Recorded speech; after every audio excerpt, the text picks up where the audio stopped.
গতিকে এই গোটেই কথাখিনি নিৰ্ভৰ কৰিব ৰাইজৰ ওপৰত আমি এই মুহূৰ্তত এটা ফোন আমাৰ সৈতে ফোন কানেক্ট হৈছে আমি তেওঁৰ ফোনটো ধৰিম স্বাগতম জনাইছোঁ অনুষ্ঠানৰ মাজলৈ আপোনাৰ প্ৰশ্নটো কৰিব পাৰে ঢকুৱাখানাত কোনটো দলে কি হ'ব কওকচোন আপুনি আপোনাৰ দৃষ্টিৰে কি দেখিছে বাৰু আচ্ছা মই আৰু এটা কথা সুধো এতিয়া ধৰি লওক আপোনালোকে ভোট দিয়াৰ আগৰ যিটো পৰিৱেশ সেই পৰিৱেশটো কেনেকুৱা ধৰণে আপোনালোকে প্ৰত্যক্ষ কৰিছিল আৰু তাৰ পিছৰ যিটো পৰিৱেশ সেই পৰিৱেশটো আপোনালোকে কেনেকৈ প্ৰত্যক্ষ কৰিছে হেল্ল' শুনি আছো কওক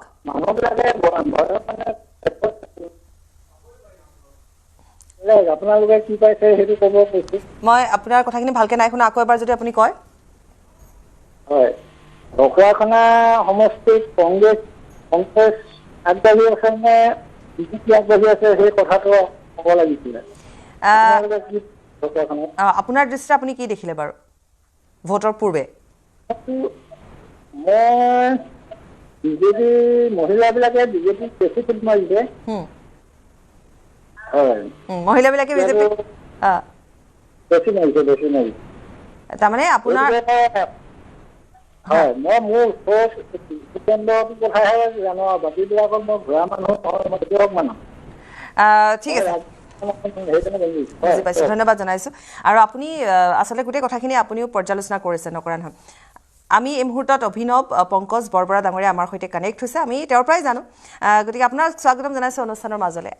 আপুনি জানিছে যে আমাৰ কনচেপ্টটো কেনেকুৱা যে আমি ৰাইজৰ যিবোৰ প্ৰশ্ন থাকে সেই প্ৰশ্নবোৰ আমি লওঁ আৰু সমষ্টিসমূহৰ ওপৰত তেওঁলোকে আচলতে প্ৰশ্ন কৰে এতিয়া মোলৈ এটা প্ৰশ্ন আহিলে ঢকুৱাখনাৰ পৰা গতিকে তেওঁ জানিব বিচাৰিছে যে কংগ্ৰেছ তাত আগবাঢ়ি থাকিব নে বিজেপিয়ে আগবাঢ়ি থাকিব তেওঁ আৰু এটা কথা কৈছে যে মহিলাসকলে সাধাৰণতে বিজেপিক ভোট দিছে গতিকে তেওঁৰ দৃষ্টিৰে তেওঁ দেখিছে যে এই মহিলা ভোটৰ দ্বাৰা যে মহিলাসকলে যে এটা সময়ত নিৰ্ণায়ক ভূমিকা গ্ৰহণ কৰিবগৈ সেয়া হয়তো তেওঁ ভাবিছে বা দেখিছে মই আপোনাৰ পৰা এটা অকণমান আপোনাৰ পৰা বিশ্লেষণ জানিব বিচাৰিম আপোনালৈ আগবঢ়াই দিছোঁ ধন্যবাদ মই আপোনালোকৰ এই যোনটো ডিছকাশ্যন নতুনকৈ আৰম্ভ কৰিছে সেইটো কনচেপ্টটো জানো মই আগৰ কেইটামান ডিছকাশ্যনতো ভাগ লৈছিলোঁ অতি মানে ইন'ভেটিভ কনচেপ্ট আৰু একচুৱেলি মই ভাবোঁ এইটো বিৰাট ভাল বিকজ যোনখিনি আমাৰ ৰাইজ যোনে আমাক শ্ৰোতা যোনে শুনি আছে তেওঁলোককো মই ভাবোঁ বহুতখিনি প্ৰশ্ন থাকে নিৰ্বাচনৰ সময়ত তেওঁলোকক সেই প্ৰশ্ন সুধিবলৈ কাৰণে যে আপোনালোকে এটা ব্যৱস্থা সৃষ্টি কৰিছে এই ডিছকাশ্যনটোৰ মাজেৰে মই ভাবোঁ অসমত চাগে বাকী কোনো চেনেলত এনেকুৱা ধৰণৰ তেওঁলোকে এতিয়ালৈকে ডিছকাশ্যন মানে আয়োজন কৰা নাই এটাকে আহোঁ আপুনি দুটা প্ৰশ্নই সুধিলে যোনটো মই ভাবোঁ মোৰ মানে প্ৰথম প্ৰশ্নটোৰ পৰাই মই আৰম্ভ কৰোঁ ঢকুৱাখানা ঢকুৱাখানা সমষ্টিটো আছে অসমৰ নৰ্থ বেংকত এতিয়া যদি আপুনি চাই মানে ভাৰতীয় জনতা পাৰ্টি যেতিয়া অসমত তেওঁলোকৰ শক্তি বৃদ্ধি হৈছিলে নৰ্থ বেংকে এনেকুৱা এটা অঞ্চল আছিলে য'ত তেওঁলোকৰ মানে চবতকৈ যদি তেওঁলোকৰ ষ্ট্ৰং হোল্ড আছিলে সেইটো আছিলে নৰ্থ বেংক আপুনি 2016 যদি আপুনি চাই 2021 যদি চাই এইটো এটা অঞ্চল আছিলে যোনটো তেওঁলোকে চুইপ কৰিছিলে তাৰ লগতে মই আপোনাক কওঁ আপোনালোকে যদি যোৱাবাৰ লোকসভাৰ নিৰ্বাচন চাই কাৰণ কি সেইটো আমি চাব লাগিব কাৰণ কি সমষ্টি পুনৰ নিৰ্ধাৰণ হোৱাৰ পিছত সেইটোৱে প্ৰথম নিৰ্বাচন আছিলে তেতিয়াও আপুনি চাব ঢকুৱাখানাত কিন্তু বিজেপিয়েহে লিড ল'বলৈ সক্ষম হৈছিলে আৰু তাৰ লগতে যদি আপুনি বিভিন্ন মানে আমি যেতিয়া সেইখিনি অঞ্চলেৰে গৈছিলোঁ তাতে বহুতখিনি মিচিং লোকো আছে এতিয়া মিচিংসকলৰ মাজতো মই দেখিছোঁ কি ক'ৰবাত নহয় ক'ৰবাত অলপ বিজেপি আগবাঢ়ি থকা যেন এটা ধাৰণা হয় কিন্তু সেইবুলি এনেকুৱা নহয় যে কংগ্ৰেছে একেবাৰে তেওঁলোকে মানে প্ৰতিদ্বন্দ্বিতা মানে দিবলৈ সক্ষম হোৱা নাই এটা কম্পিটিশ্যন হ'ব কিন্তু অলপ চাগে যদি এডভান্টেজ ঢকুৱাখানা বা সেইখিনি অঞ্চলৰ কেইটামান চিটৰ কথা কয় মই ভাবোঁ বিজেপিৰ এটা এডভান্টেজ আছে ঠিক আছে আপোনাক ধন্যবাদ জনাইছোঁ আৰু আপোনাৰ ওচৰলৈ আকৌ আহি আছোঁ আমি আৰু ফোন আহিব সেই ফোনসমূহ আমি আপোনাক দি যাম আপুনি সেইমতে বিশ্লেষণ আগবঢ়াব আৰু এটা কথা এইখিনিতে আমি পাতিব পাৰোঁ আচলতে যে এতিয়া ধৰি লওক আপুনি নৰ্থ বেংকৰ কথা ক'লে আপুনি ঢকুৱাখানাৰ কথাও ক'লে কিন্তু আপোনাৰ মতে বা এতিয়ালৈকে যিমানখিনি আমি যদি চাওঁ যে যিখিনি কেলকুলেশ্যন কৰিব পাৰি যদি আমি এটা অনুমান কৰিব পাৰোঁ ঠিক তেনেধৰণে যদি চোৱা যায় যে বিৰোধী ঐক্যই এতিয়া বাৰম্বাৰ এটা কথাই কৈ আছে বা তেওঁলোকে সংবাদমেলৰো ইতিমধ্যে আয়োজন কৰিছে সংবাদমেলৰ পিছতে তেওঁলোকে সংবাদমেল মই অজাপৰ কথা কৈছোঁ সংবাদমেলৰ পিছতে তেওঁলোকে আনকি বৈঠকো অনুষ্ঠিত কৰিছে এই যিটো কনফিডেন্স সিহঁতৰ মাজত তেওঁলোকৰ মাজত দেখিবলৈ পোৱা গৈছে সেয়া সঁচাকৈ তেওঁলোকে ভবাৰ ধৰণে হ'বলৈ গৈ আছে নেকি মানে এই যিটো আসনৰ কথা আহিব বা নেক টু নেক ফাইট হোৱাৰ সম্ভাৱনা বেছি থাকিব নেকি এটা ফোন আছে এইখিনিতে আমি এইখিনি কথা পাতিম বাৰু পাছলৈ এটা ফোন আছে মই ফোনটো আচলতে লৈ লওঁ প্ৰকৃততে ফোনটো ক'ৰ পৰা আহিছে আৰু কোনে কৈছে হেল্ল' মই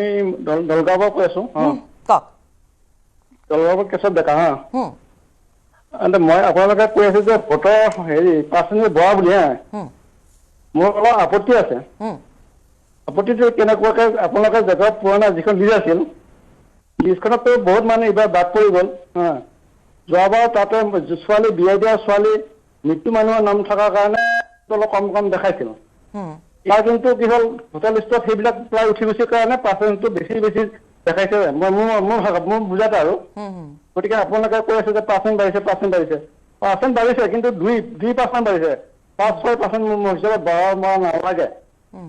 আপোনালোকৰ মতামতটো মই জানিব খুজিছোঁ আৰু কি ঠিক আছে আপুনি যেটো কথা কৈছে আসলতে যে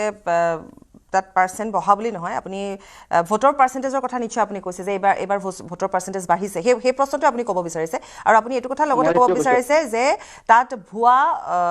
লিষ্ট উলোৱা হৈছে এনেকুৱা ধৰণৰ আপুনি এটা কথা বুজাইছে হয় না ভুৱা নহয় তাৰ মানে আগৰবাৰ লিষ্টখনত আপোনাৰ কি হৈছিল বিয়া দিয়া ছোৱালী মৃত্যু মানুহৰ নাম হতে লিষ্টখন আছিল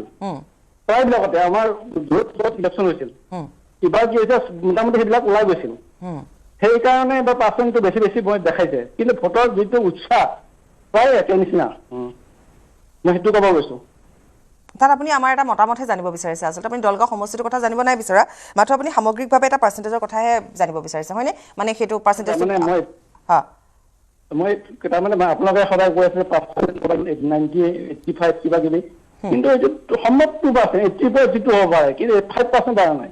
আপুনি যিটো বাঢ়া নাই ঠিক আছে মই আপোনাক ধন্যবাদ জনাম আপোনাৰ ফোনটো মই থব বিচাৰিম এই কথাটো হৈছে যে এই যেটো পাৰ্সেন্টেজৰ কথা এইটো আমি কোৱা কথা নহয় মই আপোনাৰ ওচৰলৈ আহিম পংকজ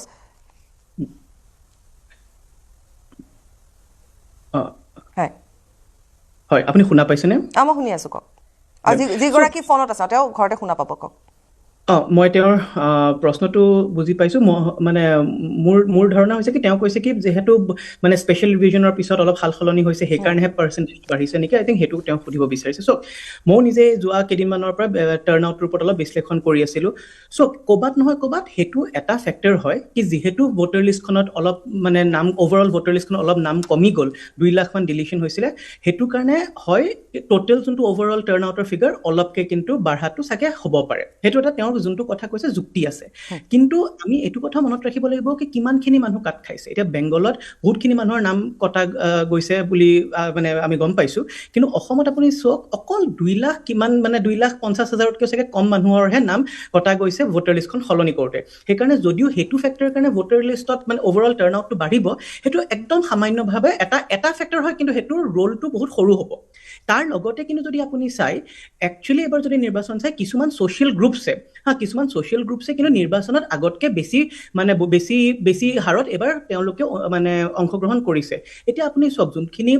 ইলেকশন কমিশনে অলৰেডি এবাৰ তেওঁলোকে যোনখন হেৰি দিছিলে মানে প্ৰেছ ষ্টেটমেন্ট ৰিলিজ কৰিছিলে তাতে আপুনি যদি চাই পুৰুষ আৰু মহিলাৰ যদি আপুনি ভোটৰ মাত্ৰা চাই এতিয়া পুৰুষৰ যদি 84.80% হৈছিলে মহিলা ভোটাৰৰ এডিশনাল 1.16% বেছি মহিলাই ভোট কৰিছে আৰু এতিয়া এই বস্তুটো যদি আপুনি আগৰ দুটা নিৰ্বাচনৰ লগত তুলনা কৰে অসমৰ মানে নিৰ্বাচনী ইতিহাসত 2016 প্ৰথম হেড নিৰ্বাচন আছিল যেতিয়া ওমেন্স মানে টাৰ্ন আউট মানে পুৰুষতকে বৃদ্ধি পাইছিলে কিন্তু তেতিয়া যদি চাই যোনটো গ্যাপ আছিলে বৃদ্ধিৰ যোনটো গ্যাপ আছিলে হেতু অকল 0.34 আছিলে তাৰপা 2021 ৰ নিৰ্বাচনত যদি চাই 0.41 হল আৰু এবাৰ যদি চাই 1.16 হল সো আৰু তাৰ লগে লগে যদি আপুনি চাই পুৰুষৰ হে বুলি কিন্তু এনেকুৱা নহয় কি টাৰ্ন আউট কমি গৈছে কাৰণে গ্যাপটো বাঢ়ি গৈছে কিন্তু পুৰুষৰ টাৰ্ন আউটটো বাঢ়ি আছে কিন্তু তাৰ লগতে এটো সঁচা কথা কি এই টাৰ্ন আউটটো যেটা বাঢ়িছে ক'বাত নহয় ক'বাত মহিলা ভোটাৰে আগতকেও বেছি হয় মানে বেছি মাত্ৰাত এবাৰ ওলাই অহা কাৰণে হেতু এটা 2 নম্বৰ মানে মই ভাবো ফেক্টৰ এটা হ'ব পাৰে এতিয়া আপুনি যেটা এই কথাটো কৈ আছে মই সংগতি ৰাখি আপোনাক এই মোৰ আগৰ যেটো প্ৰশ্ন আছিল যে মহিলা ভোটাৰৰ যেটো প্ৰভাৱ আপুনি সামৰি আপুনি কৈ দিব পাৰিব এইখিনি কথা মানে চক মহিলা ভোটাৰৰ মানে আপুনি যদি যোৱা 10 বছৰ বা এটলিষ্ট যোৱা 10-15 বছৰত চাই মহিলা voter has emerged as a distinct political constituency আগতে আছিলে কি আপোনালোকৰ যদি মনত আছে বহুত মানে ভাৰতবৰ্ষত এটো এটা মানে দুখ লগাই কথা আছিলে কি জেনাৰেলি মানে ঘৰৰ পুৰুষজনে যি ধৰণে ভোট দিয়ে সেই লাইনতে মহিলাগৰাকীয়ে ভোট দিয়ে বুলি এটা ধাৰণা আছিলে কিন্তু যোৱা মানে 10-15-20 বছৰ এই ধাৰণাটো ব্যাপকভাৱে খলনি হ'বলৈ ধৰিছে আৰু এতিয়া হৈছে কি বহুত সময়ত আমি দেখা পাওঁ কি পুৰুষ আৰু মহিলাৰ যি ধৰণে ভোট ভোট দিয়াৰ পেটাৰ্ণ পাৰ্টিচিপেশ্যন প্লাছ তেওঁলোকৰ যোনবোৰ পলিটিকেল চইচ অলপ পৃথক হোৱা আৰম্ভ কৰিছে আৰু মই যেনেকৈ কৈছোঁ তেওঁলোকে এটা নিজৰ এটা পলিটিকেল কনষ্টিটুৱেঞ্চি হিচাপে তেওঁলোকে এতিয়া ওলাই আহিছে আপুনি যদি আজিৰ পৰা কেইবছৰমানৰ আগতে মোৰ একেবাৰে মনত পৰা নাই আই থিংক যেতিয়া আম আদমি পাৰ্টিয়ে দ্বিতীয়বাৰৰ কাৰণে চৰকাৰ গঠন কৰিবলৈ সক্ষম হৈছে দিল্লীত তেতিয়া আমি এটা সমীক্ষাৰ মানে ৰিজাল্টসমূহ চাইছিলোঁ তাতে আমি দেখিছিলোঁ কি যদি অকল দিল্লীত বোলে পুৰুষসকলে যদি মানে নিৰ্বাচনত অংশগ্ৰহণ কৰিলেহেঁতেন তেতিয়া কিন্তু অৰবিন্দ কেজৰিৱাল হাৰিলেহেঁতেন সেই নিৰ্বাচনত আম আদমি পাৰ্টি হাৰিলেহেঁতেন কিন্তু আমি যেতিয়া মহিলাসকলৰ ভোটিঙৰ যোনটো ধাৰা দেখিলোঁ তেতিয়া দেখিছিলোঁ কি মানে তেওঁলোকে একদম মানে একচেটিয়াভাৱে তেওঁলোকক মানে আম আদমি পাৰ্টিক ভোট দিছিলে আৰু আম আদমি পাৰ্টি জয় হোৱাৰ মূল কাৰণে আছিলে মহিলা এটা ফোন আছে এইখিনিতে লৈ লওঁ স্বাগতম জনাইছোঁ অনুষ্ঠানলৈ প্ৰস্তুত কৰিব হেল্ল' হেল্ল' কওক হেল্ল' হয় কওক আপুনি প্ৰশ্নটো কৰিব পাৰে নমস্কাৰ মই মাৰুফ তালুকদাৰে কৈছোঁ হয় ক'ৰ পৰা ক'লে মই লামডিং সমষ্টিৰ পৰা হয় লামডিঙৰ পৰা কৈছে হয় তাৰমানে মই এইটোৱে ক'ব বিচাৰিছোঁ ভাৰতীয় জনতা পাৰ্টিৰ যি উন্নয়নৰ কাম চলি আছে আমাৰ তাততো শিৱ মিত্ৰ ডাঙৰীয়া 100% জয়ী হৈ যাব তাত কোনো ডাউট নাই আৰু শুনা পাইছে জানো শুনি আছোঁ ধুনীয়াকৈ শুনি আছোঁ কওক এই কৈছোঁ তাৰমানে আমাৰ শিৱ মিত্ৰ ডাঙৰীয়া একদম 100% জিকি যাব আৰু যি ধৰণৰ উন্নয়ন হৈছে লামডিং সমষ্টিত তাত মই ভাষাৰে বুজাব নোৱাৰিম যিবোৰ ৰাস্তা ঘাট আগৰ দিনত যেতিয়া কংগ্ৰেছৰ সময় আছিল তেতিয়া সেই ৰাস্তা ঘাটবোৰ আমি কল্পনাও কৰিব নোৱাৰিছিলোঁ যে এইবোৰ ৰাস্তা কেতিয়াবা ব্লগিং হ'ব বা পকীকৰণ কৰা হ'ব কিন্তু আজিৰ দিনত সেইবোৰ ৰাস্তা ঘাট একদম পকীকৰণ ব্লগিং হয় আপুনি চাব আমাৰ লংকাত কিমান বছৰৰ পৰা অসুবিধা হৈ আছিল ফ্লাইঅভাৰ নাই যেনেকৈ ভাৰতীয় জনতা পাৰ্টিৰ চৰকাৰখন আহিলে একদম ধুমধাম দুখন অভাৰব্ৰিজ লংকাত দি দিলে গতিকে ভাৰতীয় জনতা পাৰ্টি অহাটো আমি বিচাৰো আৰু আমাৰ মাননীয় মুখ্যমন্ত্ৰী হিমন্ত বিশ্ব শৰ্মা ডাঙৰীয়াৰ যি বলিষ্ঠ নেতৃত্বত অসম আগবাঢ়ি আছে সেয়া আমি সদায় কামনা কৰি আছো নিশ্চয় ধন্যবাদ জনাম আপোনাক আপুনি আপোনালোকৰ ঠাইৰ আপুনি লামডিঙৰ কথা ক'লে উন্নয়নৰ কথা ক'লে গতিকে আপোনাৰ প্ৰশ্ন একো নাছিলে আপুনি নিজৰ মনৰ ভাৱ প্ৰকাশ কৰিলে আপোনাক ধন্যবাদ আৰু এনেধৰণে আপোনালোকে ফোন কৰিব পাৰে যে নিজৰ সমষ্টিৰ কথা তেওঁলোকৰ তাত অভাৱ অভিযোগ যদি আছে সেয়াও আপোনালোকে আমাৰ এই প্লেটফৰ্মৰ যোগে ক'ব পাৰে আৰু যদি কিবা প্ৰশ্ন থাকে সেয়াও আপোনালোকে ক'ব পাৰে আপোনাক ধন্যবাদ জনাইছোঁ আপুনি ধুনীয়াকৈ বৰ্ণনা কৰিলে আপুনি উন্নয়ন হৈছে আপোনালোকে পাব লগা বিশেষ একো নাই আৰু চৰকাৰ আপোনালোকে বিজেপি হোৱাটোৱে বিচাৰে আপোনাৰ ওচৰলৈ আহিছোঁ আকৌ এবাৰ কথাবোৰ আমি পাতি আছিলোঁ আৰু তাৰ মাজত এই ফোনটো এটা তেনেকুৱা ধৰি লওক এটা সন্তুষ্টি প্ৰকাশ কৰিছে তেওঁলোকৰ তাত তেওঁলোকৰ স্থান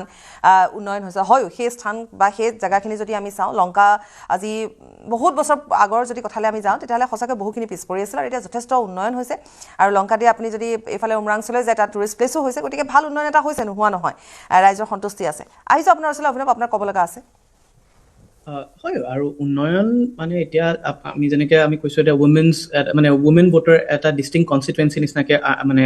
আগুৱাই আহিছে তেনেকৈ ডেভেলপমেণ্টটো এটা মেজৰ ইছ্যু হয় আমি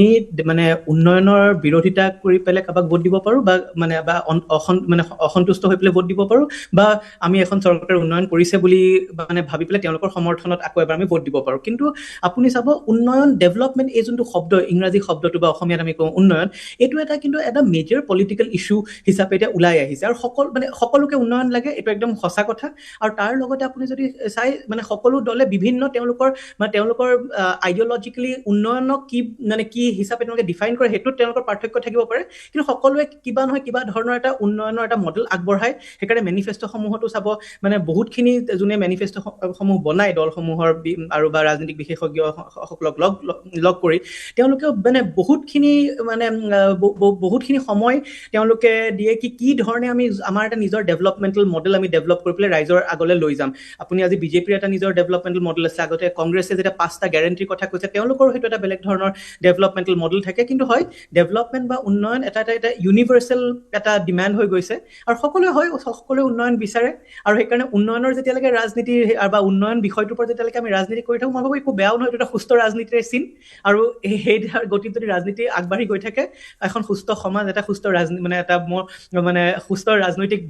বাতাবৰণটা পাম ঠিকে এইটো ভাল কথা মানে এইটো আপুনি মহিলা ভোটাৰৰ কথা কৈ আছিলে যে মহিলাসকলক যি ধৰণে দিয়া হৈছে আচলতে এইবেলি আমি যদি আঁচনিসমূহো চাওঁ আঁচনিসমূহক লৈ মহিলাসকল যথেষ্ট সন্তুষ্ট বিৰোধীয়ে তাক লৈ পেলাই ইস্যু কৰিব পাৰে বা সেই আঁচনিৰ ওপৰতো তেওঁলোকে আৰু আঁচনি দিয়াৰ এটা প্ৰতিশ্ৰুতিও দিছে তেওঁলোকে প্ৰতিশ্ৰুতিৰ বন্যা বুলি যাক কোৱা হয় এটা ফোন আছে মই কথা পাতি যাম স্বাগতম জনাইছো অনুষ্ঠানলৈ প্ৰশ্নটো কৰিব ক'ৰ পৰা কৈছে ক'ব হেল্ল' নমস্কাৰ নমস্কাৰ কওক হেল্ল' শুনি আছো কওক নমস্কাৰ মই এই খুমটাই সমষ্টিৰ পৰা কৈছিলোঁ হেল্ল' তুলন হাজৰিকা হয় কওক মই এইটো ভাবিছোঁ যে সামগ্ৰিকভাৱে অসমৰ নিৰ্বাচনী প্ৰেক্ষাপটটো যে জনসাধাৰণৰ যিখিনি আচল সমস্যা যেনে বিদেশী সমস্যা বানপানী সমস্যা আৰু যিখিনি মানুহে অনাধিকাৰভাৱে অবৈধভাৱে অসমত বসবাস কৰি আছে বাস কৰি আছে অবৈধ বিদেশীৰ বিষয়ে একো তেওঁলোকে কোনো তৎপৰতা নাই অন্যহাতেদি কেৱল আঁচনিৰ ওপৰত নিৰ্ভৰ কৰি এবাৰ নিৰ্বাচনী যিখিনি বক্তৃতা সেই বক্তৃতাখিনি আমি অসন্তুষ্ট অন্যহাতে কংগ্ৰেছৰ বিপৰীতে বিজেপিৰ বাবে আমাৰ গতি নাই কাৰণ কংগ্ৰেছক আমি ছাপোৰ্ট কৰিব নোৱাৰোঁ সেইটো দেশত দোষী অসম আন্দোলনটোত অসমৰ সকলো তেজ খালে আৰু অসমৰ ভৱিষ্যত কংগ্ৰেছে শেষ কৰি দিলে আৰু শেষত আমি বিজেপিৰ ওপৰত যিটো আশা কৰিছিলোঁ সামগ্ৰিকভাৱে দেশৰ ৰাস্তা পদূলিৰ পৰা ধৰি পেলাই উন্নতি ঘটিছে কিন্তু দেশখনত যদি ৰাস্তা পদূলি পুনৰ বনাই দিওঁ ইয়াৰ পিছত বিদেশীয়ে আহি পেলাই তাতহে খোজকাঢ়ে আমি প্ৰকৃত খিলঞ্জীয়াখিনি অসমীয়াই খোজকাঢ়িব নোৱাৰোঁ পুনৰ ৰাস্তাত গতিকে অসমখন থকাৰ অৰ্থ নাই আৰু অসমৰ যিখিনি চাৰিসীমা যেনে নাগালেণ্ড মেঘালয় অৰুণাচল এই ৰাজ্যকেইখনৰ পৰা আমাৰ যিটো অশান্তি হৈছে সেই অশান্তিখিনি ভৱিষ্যতলৈ স্থায়ীভাৱে সমাধান কৰিবৰ কাৰণে তেওঁলোকে কোনো প্ৰচেষ্টা চলোৱা নাই আৰু কেন্দ্ৰীয়ভাৱে গৃহমন্ত্ৰীজনে যিটো বানপানীৰ সমস্যাৰ কথা কৈছে সেইটো হাস্যকৰ অসমৰ বানপানীৰ সমস্যাটো আৰু জনসাধাৰণে উপায় নাপায় আছে বুজিছোঁ আপোনাৰ গোটেই কথাখিনিয়ে বুজিছোঁ সাৰমৰ্মখিনিও বুজিলোঁ ধন্যবাদ জনাইছোঁ আপোনাক খুমটাইৰ পৰা আপুনি কৈছে গতিকে খুমটাইৰ পৰা কৈছে আপুনি যিখিনি কথা কৈছে সেইখিনি সম্পূৰ্ণৰূপে আপোনাৰ ব্যক্তিগত মতামত আপোনাৰ দৰে হয়তো আৰু বহুতো লোক আছে যোনে এইখিনিয়ে কথা ভাবিছে কিন্তু তেওঁলোকে ক'ব পৰা নাই গতিকে যিয়ে নহওক আপোনাক ধন্যবাদ জনাইছোঁ আপুনি ফোনটো কৰিছে আপোনাৰ কথাখিনি কৈছে খুমটাইৰ কথা যেতিয়া কৈছে এতিয়াও অভিনৱ আমি খুমটাই সমষ্টিৰ কথা অকণমান পাতিব পাৰোঁ কিন্তু হয় হয় আকৌ মানে আকৌ এনেকুৱা এটা সমষ্টি হয় যোনটো বিজেপিৰ দুৰ্গ হিচাপে আমি মানে গণ্য কৰিব পাৰোঁ কাৰণ কি মানে আকৌ আমি দুৰ্গ হয় শক্তিশালী কোন হয় কেনেকৈ চাওঁ আমি পুৰণা নিৰ্বাচনী যিমানখিনি মানে পাৰফৰ্মেঞ্চ বা ৰিজাল্টছ আমি সেইবোৰ চাই পেলাই চাওঁ আপুনি যদি আকৌ মই কৈছোঁ 2024 নিৰ্বাচনৰ আপুনি যদি ফলাফল চাই বা মানে 2016 পৰাই সেই বেল্টটোতে যদি আপুনি গোটেইখিনি চাই হয় বিজেপি সেইখিনি ঠাইত অতি শক্তিশালী এইবাৰ আৰু মৃণাল শইকীয়াৰ নিজৰে মানে বহুতে ক'ব বিচাৰে কি তেওঁৰ নিজৰে মানে এটা বিজেপিৰ এৰি পেলেও তেওঁৰ নিজৰ এটা মানে তাতে লোকেল বেছ বা লোকেল এটা পপুলাৰিটি এটা আছে আৰু তেওঁ সেই অঞ্চলটোত বহুতখিনি সময় কাম কৰি আহিছিলে এসময় এইবোৰতো আপুনি জানে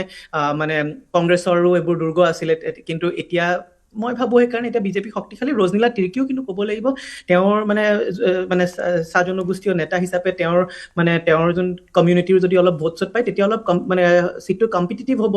কিন্তু এটলিষ্ট মই যিমানখিনি মানে কথা বতৰা পাতিছিলোঁ সেই সমষ্টিৰ লোকৰ লগত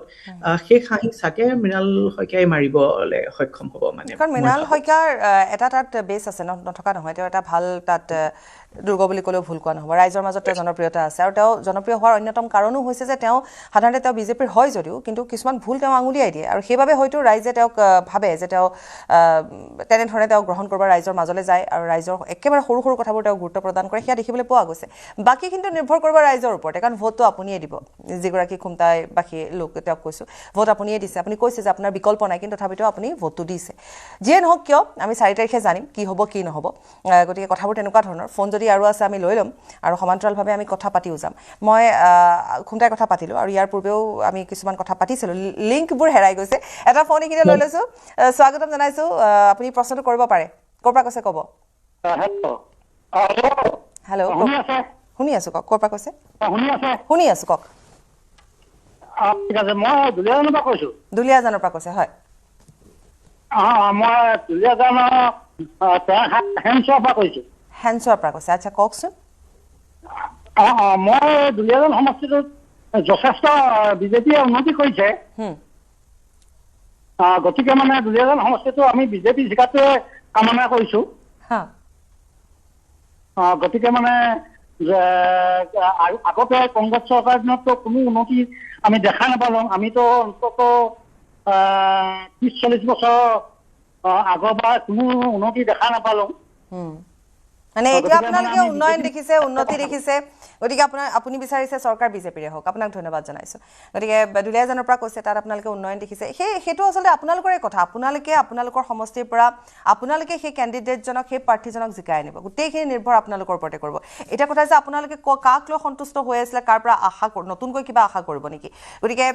সেইটো আপোনালোকৰ ওপৰতে গোটেইখিনি নিৰ্ভৰ কৰে আমি আগতেই কৈছোঁ মই অনুষ্ঠানৰ আৰম্ভণিতে কৈছোঁ ৰাইজে নিৰ্বাচন কৰিব গতিকে ৰাইজে ৰজা পাতিব গতিকে ৰাইজে জানিব সকলো এটা থাকিল বাকীখিনি কথা যে আপুনি বা মই যদি এগৰাকীক নিৰ্বাচিত কৰি লৈ আহিম তাৰপিছত তেওঁ যদি সেইখিনি আমাৰ আস্থা আমাৰ যিখিনি বিশ্বাস সেইখিনি যদি পূৰণ কৰিব পৰা নাই তেতিয়াহ'লে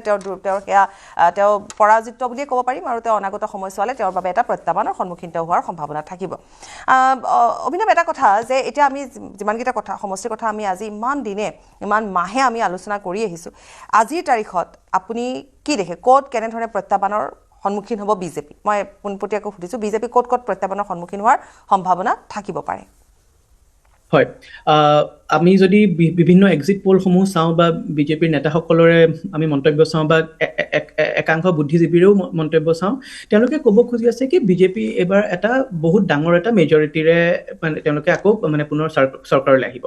মই ইয়াতে এইটোৱে ক'ব বিচাৰোঁ কি মই যিমানখিনি ঘূৰিছোঁ এইটো কথা হয় বিজেপিৰ এটা ক্লিয়াৰ এডভান্টেজ আছে আপুনি যদি গ্ৰাউণ্ডত যায় এটা ক্লিয়াৰ এডভান্টেজ দেখা পায় এট দ্য সেম টাইম কিন্তু কিছুমান সিলেক্টেড কনষ্টিটুৱেঞ্চিত কিন্তু এবাৰ তেওঁলোকৰ প্ৰত্যাহ্বানো আছে আৰু বহুতসমূহ কনষ্টিটুৱেঞ্চি যোনবোৰ আমি আগতে ধাৰণা কৰিছিলোঁ কি বিজেপিৰ কাৰণে একদম কমফৰ্টেবল এইবাৰ তেনেকুৱা ধৰণৰ কিছুমান কনষ্টিটুৱেঞ্চিত প্ৰত্যাহ্বান আছে যোনখিনি আমি লেখত ল'বলগীয়া হয় ক'ৰবাত নহয় ক'ৰবাত এতিয়া যেনেকৈ আপুনি সুধিছে ক'ত হ'ব আপুনি সেই চিধাকৈ সোধাৰ কাৰণে ময়ো চিধাকৈ কওঁ এটাটো হৈছে যিমান দূৰ আমি গম পাইছোঁ মাহমৰাত চাগে এটা ভাল মানে তেওঁলোকে প্ৰতিদ্বন্দ্বিতাৰ সন্মুখীন হৈছে তাৰপিছত তাৰ ছাইডতে আপুনি সোণাৰীত তেওঁলোকৰ অলপ এটা হেৰি আছে শিৱসাগৰতটো আছে তেওঁলোকৰ মানে অলপ খেলি মেলি এটা ফোন আছে আমি শেষ ফোন লৈ চাগে এইটো লৈ ল'ম স্বাগতম জনাইছোঁ অনুষ্ঠানলৈ প্ৰশ্নটো কৰিব ক'ৰ পৰা কৈছে ক'ব মই খগৰাপাৰাৰ পৰা কৈছোঁ খগৰাপাৰাৰ পৰা কওক মানে উদ্যান দেখিলো তাৰমানে দেখাৰ কাৰণে ৰাকেশ পালৰ উদ্যান তাৰা প্ৰসাদ দাসৰ উদ্যান দেখিলো গতিকে এই ৰিজাল্টৰ আগতে আমাৰ গগৈ তিনিটা চৰকাৰ গঠন কৰিব দেখ ৰিজাল্ট পিছত দেখ কাক কি কৰে এই গগৈ চৰকাৰখন গঠন কৰিব দেখে ৰিজাল্ট দিয়াৰ আগত কিয় ৰিজাল্ট দিয়াৰ পিছত তুমি পাৰিবা নহয় ৰিজাল্ট দিয়াৰ পিছত কি হ'ব আমি উন্নয়ন দেখিলো ৰাকেশ পালৰ দেখিলো তাৰা প্ৰসাদ দাসক দেখিলো চাবাৰ ইচ্ছা নাই আচ্ছা ঠিক আছে দিয়ক ধন্যবাদ জনাইছোঁ তিনি গগৈ আছিলে এটা নেৰেটিভ আৰু এই তিনি গগৈক লৈ নিৰ্বাচনৰ পূৰ্বেও যথেষ্টখিনি চৰ্চা হৈছে নিৰ্বাচনৰ পাছতো চৰ্চা হৈছে আৰু গোটেই তিনি গগৈৰ কথা আমিনো কি ক'ম আৰু অভিনৱ মানে ইনফেক্ট সেই তিনি গগৈৰ সমষ্টিকেইটাও হয় য'ত বিজেপিৰ অলপ মানে প্ৰত্যাহ্বানৰ সন্মুখীন হৈ আছে এক মিনিটত আপুনি শেষ কৰিব সেইটোৱে সেইকাৰণে সেইকেইটা যোৰহাটে হওক খোৱাং হওক বা আপুনি যদি শিৱসাগৰ মই অলৰেডি ক'লো এইপিনে নৰ্থ বেংকত আপোনাৰ নাওবৈচা আছে চ' হয় কিছুমান ধৰণৰ তেনেকুৱা বিশেষ সমষ্টিসমূহত তেওঁলোকৰ প্ৰত্যাহ্বান আছে মই এইটোৱে ক'ম কি অন দ্য হোল বিজেপিৰ এটা এডভান্টেজ আছে কিন্তু আপুনি 10 বছৰ চৰকাৰত থকা হিচাপে এইটো একদম নেচাৰেল কি অলপ এটা এণ্টি ইনকামবেঞ্চি যোনটো আগতে চাগে অলপ কম আছিলে সেই এণ্টি ইনকামবেঞ্চি অলপ চলপ বাঢ়িছে এইটো নেচাৰেল হয় কিন্তু যিমানখিনি এণ্টি ইনকামবেঞ্চি এতিয়া আমি গ্ৰাউণ্ডত দেখা পাইছোঁ সেইখিনি মই নাভাবোঁ এইটো চাফিচিয়েণ্ট এখন চৰকাৰ বদলাবলৈ কাৰণে সিমানখিনি চাফিচিয়েণ্ট নহয় কিন্তু হয় অলপ এণ্টি ইনকামবেঞ্চি আছে কিন্তু বিজেপিৰ এডভান্টেজ ক্লিয়াৰ এটা এডভান্টেজ আমি দেখা পাওঁ আৰু এতিয়ালৈকে আমাৰ ওচৰলৈ যিমানকেইটা ফোন আহিলে আমি তাতো দেখিবলৈ পালোঁ যে ৰাইজৰ আচলতে এইকেইটা ফোনতে আমি বুজিয়ে পাই গৈছোঁ যে কি কৰোঁ কেনেকুৱা ধৰণে আগবাঢ়িলে কেনেকৈ ধৰণে ভোট দিলে হয় হিচাপে চাওঁ হয় আপুনি ঠিকে কৈছে এইটো কথা গতিকে এই 7টামান ফোন আহিলে 7টা ফোনতে আমাৰ ওলাই গ'ল গোটেই ৰিজাল্টটো গতিকে যিয়ে নহওক এইখিনিয়ে আছিলে কথা আমি ইতিমধ্যে পাতিছোঁ অভিনৱ অনাগত দিনতো আপোনাক লগ পাম এতিয়া আপোনাক ধন্যবাদ জনাম আৰু মই আকৌ এবাৰ এইখিনিতে উল্লেখ কৰিম যে আমি ভোট ভৱিষ্যতত আপোনালোকৰ ফোন ল'ম আপোনালোকে আপোনালোকৰ সমষ্টিৰ কথা ক'ব আৰু আজিৰ দিনটোত আপোনালোকে নিজৰ মনৰ ভাৱ প্ৰকাশ কৰিছে আচলতে হয়ো কথাটো যে এতিয়া যিহেতু ভোট গণনাই হ'ব 4 মে'ত আমি গমেই পাই যাম কোন ৰজা হ'ব কোনে শাসনৰ গাদীলৈ আহিব গতিকে এইখিনি সময়ত আপোনালোকে আপোনালোকৰ মনৰ ভাৱ প্ৰকাশ কৰিছে আমাৰ এই অনুষ্ঠান তুংগত কোনে চৰকাৰ গঠন কৰিব দিছপুৰত দিছপুৰৰ মসনদ কোনে দখল কৰিব দিছপুৰত এইবাৰ আকৌ পদুম ফুলিব নে পদুম এইবাৰ উফৰাই পেলাব বিৰোধী শিবিৰে এনে নানান চৰ্চা নানান জল্পনা কল্পনা অব্যাহত আছে 4 মেৰ বাবে কাউণ্টডাউন ইতিমধ্যে আৰম্ভ হৈছে সকলোৰে বাবে আৰু সকলোৱে অপেক্ষা কৰিছে যে আজি নিৰ্বাচনৰ অনুষ্ঠিত হৈ যোৱাৰ পিছত এতিয়া বিভিন্ন ধৰণৰ তৎপৰতা শাসক বিৰোধীৰ মাজত অব্যাহত আছে আৰু তাৰ মাজৰে অন্যতম এক তৎপৰতা বিৰোধী শিবিৰ যথেষ্ট আত্মবিশ্বাসী 4 মেৰ ফলাফল ঘোষণা কৰাৰ পিছতে চৰকাৰ গঠনৰ যোজাৰ বাবে তেওঁলোক আগবাঢ়িছে চৰকাৰ গঠনৰ যোজাৰ আলোচনা কৰিবৰ বাবে বিশেষ বৈঠকৰো আহ্বান কৰিছে বিৰোধী মিত্ৰজোঁটে নমস্কাৰ প্ৰিয় দৰ্শক মই জয়ন্ত মাধৱ গোস্বামী আপোনাক স্বাগতম জনাইছো নিউজ 18 অসম নৰ্থ ইষ্টৰ ডিজিটেল লাইভলৈ অখিল গগৈ লুৰিণজ্যোতি গগৈ গৌৰৱ গগৈ তিনি গগৈৰ মেজিক এইবাৰ বিধানসভা নিৰ্বাচনত ৰাইজে প্ৰত্যক্ষ কৰাৰ কথা উল্লেখ কৰিছে অখিল গগৈয়ে তিনি গগৈয়ে এইবাৰ হিমন্ত বিশ্ব শৰ্মা চৰকাৰক উফৰাই পেলাব বুলি সদম্ভভাৱে ঘোষণা কৰি আহিছে অখিল গগৈয়ে তিনি গগৈৰ পাৱাৰ এইবাৰ অসমবাসী ৰাইজে দেখিছে আৰু 4 মেত সম্পূৰ্ণৰূপে দেখিবলৈ পাব শেহতীয়াকৈ গুৱাহাটীত এক সংবাদমেল পাতি লুৰিণজ্যোতি গগৈ অখিল গগৈ জগদীশ ভূঞাই দাবী কৰিছিল যে এইবাৰ ৰাজ্যত বিজেপিৰ চৰকাৰ হ'ব এখন বিজেপিৰ চৰকাৰ গঠন কৰিব বিৰোধী যথেষ্ট আত্মবিশ্বাসী বিৰোধীয়ে 65 পৰা 70খন আসন লাভ কৰিব আৰু বিজেপিয়ে 35ৰ পৰা অৰ্থাৎ এনডিএ 35ৰ পৰা 40খন আসনতে থমকি ৰব বুলি দাবী কৰিছে বিৰোধী মিত্ৰজোঁটে আৰু সেইবাবে আত্মবিশ্বাসী বিৰোধীয়ে এক জৰুৰী বৈঠকৰ আহ্বান কৰিছে দেওবাৰে এই বৈঠকখন অনুষ্ঠিত হোৱাৰ কথা আমাৰ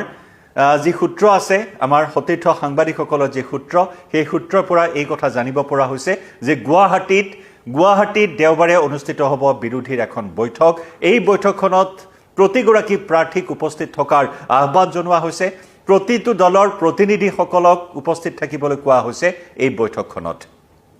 বুধবাৰৰ দিনটোতো কাজিৰঙাত অখিল গগৈয়ে উল্লেখ কৰিছিল যে চৰকাৰ গঠন এইবাৰ বিৰোধীয়ে কৰিব হিমন্ত বিশ্ব শৰ্মাৰ চৰকাৰ উফৰি পৰিব হিমন্ত বিশ্ব শৰ্মাৰ সপোন বাস্তৱত পূৰণ নহয় পুনৰ মুখ্যমন্ত্ৰী হোৱাৰ ইত্যাদি নানা কথা অখিল গগৈয়ে প্ৰকাশ কৰিছে দবকাটো শেহতীয়াকৈ অখিল গগৈয়ে কালি দিনটোত কিছু মন্তব্য কৰিছে বিদেশী খেদিবলৈ কি কৌশল গ্ৰহণ কৰিব অখিল গগৈৰ হাতত চৰকাৰ পৰিলে ৰাইজক দেখাই দিব হেনো অখিল গগৈয়ে যে বিদেশীক কেনেদৰে খেদিব পাৰি যোৱা 10 বছৰত মাত্ৰ 1600 বিদেশীহে খেদিবলৈ সক্ষম হ'ল আৰু গতিকে বিদেশী মুক্ত অসম গঢ়িবলৈ হলে বিজেপি চৰকাৰক আৰু 21000 বছৰৰ প্ৰয়োজন হ'ব বুলিও অখিল গগৈয়ে সমালোচনাৰে থকা সৰকা কৰে বৰ্তমানৰ চৰকাৰখনক কিন্তু অখিল গগৈয়ে কৈছে যদি মোৰ হাতত চৰকাৰ পৰে তেতিয়া হলে আমি দেখুৱাই দিম বিদেশী কেনেদৰে খেদিব পাৰি এই আত্মবিশ্বাস অখিল গগৈৰ এনআৰসি সম্পূৰ্ণ কৰাৰ কথা অখিল গগৈ কৈছে আখৈ ফুটা দি মাত ফুটিছে অখিল গগৈ চৰকাৰ গঠনক কেন্দ্ৰ কৰি এতিয়া চৰকাৰ গঠন কৰিবলৈ এই কুচকাৱাজ আৰম্ভ কৰিছে চৰকাৰ গঠনৰ যোজাৰ বাবে আলোচনা কৰিবলৈ বিৰোধীৰ এই বৈঠকৰ আহ্বান কৰিছে অখিল গগৈ তিনি গগৈ সমান্তৰালকৈ বহু পুৰণি প্ৰাৰ্থীৰ সমাহাৰ এইবাৰ শাসক বিৰোধীৰ নিৰ্বাচনৰ সময়ছোৱা দেখিবলৈ পোৱা হ'ল অজাপৰ আন এগৰাকী যুৱ প্ৰাৰ্থী কুংকি চৌধুৰী ৰাইজৰ দলৰ যুৱ প্ৰাৰ্থী জ্ঞানশ্ৰী বৰা এইসকলে বিশেষ চৰ্চা লাভ কৰা পৰিলক্ষিত হৈছিল গতিকে আটাইসকল এই মুহূৰ্তত বিৰোধী শিবিৰ আত্মবিশ্বাসী যে তেওঁলোকে চৰকাৰ গঠন কৰিবলৈ সক্ষম হ'ব একে সময়তে অখিল গগৈয়ে কৈছে যে 65 পৰা 70খন আসন বিৰোধীয়ে লাভ কৰাৰ বিপৰীতে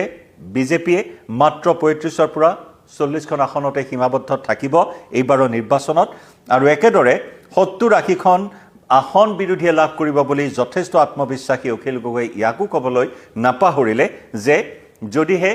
ইভিএমৰ গণ্ডগোল নহয় যদিহে ইভিএম সলনি নকৰে তেতিয়াহ'লে এইবাৰ বিজেপিৰ পতন নিশ্চিত এয়া অখিল গগৈৰ দাবী পিছে এয়া অখিল গগৈৰ অলিক সপোন নে আন কিবা প্ৰিয় দৰ্শক আপুনিও জনাব পাৰে আপোনাৰ মতামত কাৰণ এই মুহূৰ্তত চৰ্চা তুংগত সকলোৰে মাজত চৰ্চাৰ কেন্দ্ৰবিন্দু হৈছে যে চৰকাৰ কোনে গঠন কৰিব তিনি গগৈ সঁচাকৈ প্ৰত্যাহ্বান সৃষ্টি কৰিলে নেকি এইবাৰ নিৰ্বাচনত মুখ্যমন্ত্ৰীৰ প্ৰবল আত্মবিশ্বাসী মুখ্যমন্ত্ৰীয়ে দাবী কৰি আহিছে যে এইবাৰ 90খনৰ ওপৰত আসন লাভ কৰিব এইবাৰ ভোটদানৰ হাৰ যথেষ্ট বেছি মুখ্যমন্ত্ৰীগৰাকী ইতিমধ্যে কৈছে খিলঞ্জীয়াসকলে যেনেদৰে হিলদল ভাঙি এইবাৰ ভোটদান কৰিবলৈ আহিছে গতিকে অস্তিত্ব ৰক্ষাৰ বাবে এই নিৰ্বাচন যথেষ্ট গুৰুত্বপূৰ্ণ আছিল অসমীয়াৰ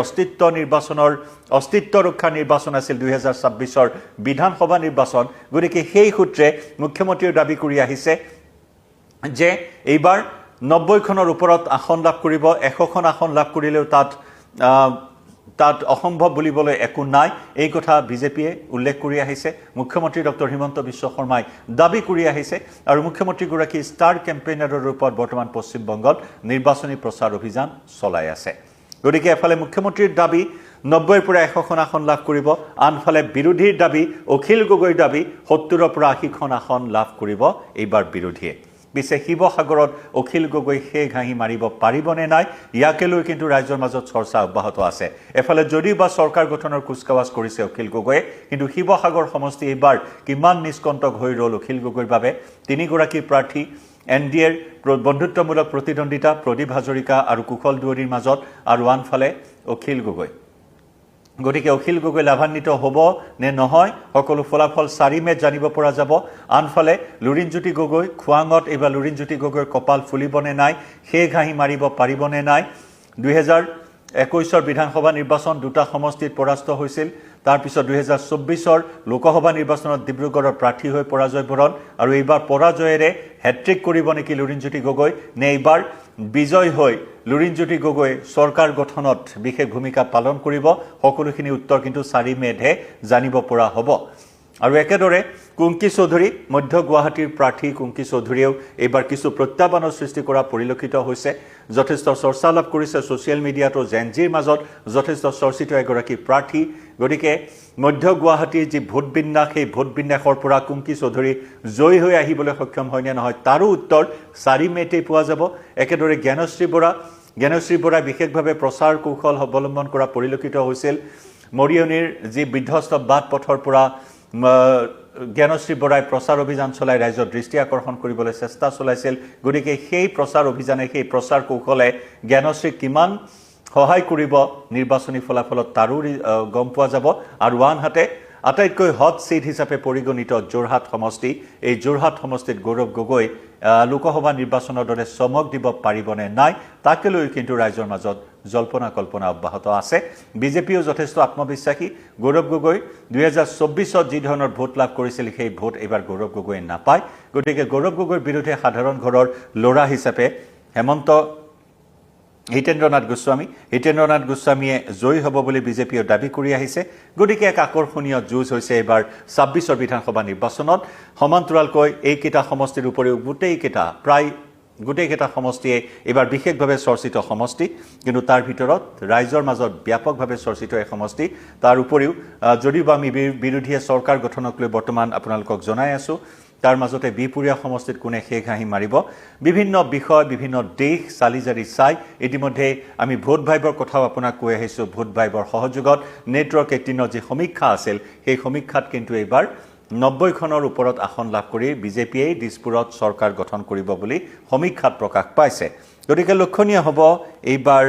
26ৰ মহাৰণখনত কোনে সেই ঘাঁহি মাৰিবলৈ সক্ষম হয় কিন্তু তাৰ মাজতে অখিল গগৈ লম্ফজম্ফ নিৰ্বাচনৰ পূৰ্বৰে পৰাই যি লম্ফজম্ফ আছিল মিত্ৰতাক লৈ কেইবাবাৰো মুখ ঠেকেচা খোৱাৰ পিছত গৌৰৱ গগৈৰ সৈতে অন্তিম মুহূৰ্তত মিত্ৰতা সম্ভৱ হৈছিল প্ৰসংগক্ৰমে উল্লেখ কৰিব লাগিব 2021 চনৰ নিৰ্বাচনলৈ বিশেষকৈ বিৰোধী কংগ্ৰেছৰ যি ধৰণৰ কুচকাৱাজ অসমবাসী ৰাইজে দেখিছিল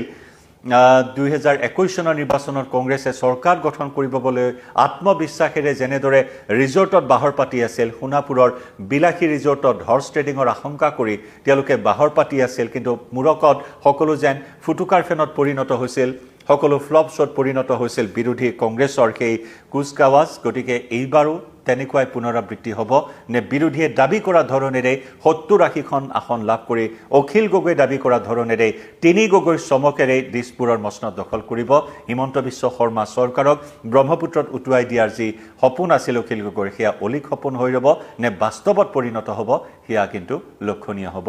4 মেৰ ফলাফলত কিন্তু অহা দেওবাৰৰ এই বৈঠকখনে যথেষ্ট তাৎপৰ্য বহন কৰিছে চৰকাৰ গঠনৰ আলোচনাৰ বাবে এই বৈঠকৰ আহ্বান জনোৱা হৈছে বিৰোধীৰ প্ৰতিগৰাকী প্ৰাৰ্থী আৰু বিৰোধী দলৰ প্ৰতিনিধিসকলক এই বৈঠকত উপস্থিত থকাৰ আহ্বান জনোৱা হৈছে প্ৰিয় দৰ্শক আপুনি কি ভাবে